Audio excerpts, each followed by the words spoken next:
দেখো বন্ধুরা, আমাদের আজকে কুলার এসছে। তো কুলার নিয়ে আসা হয়েছে আজকে। কুলার আজকে ওর বড় মামি এসেছে, আবার ছোট মাসি আছে, তাই গরমের জন্য আমাদের একটা কুলার আছে, ওই কুলারটা একটা আছে, তো ওই জন্য হচ্ছে না। আবার এই রুমের জন্য একটা কুলার ছোট আমার মামিদের ওখানে কুলারটা। বন্ধুরা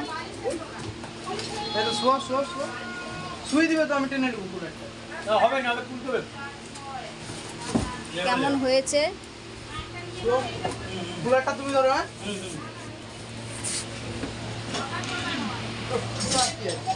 হ্যাঁ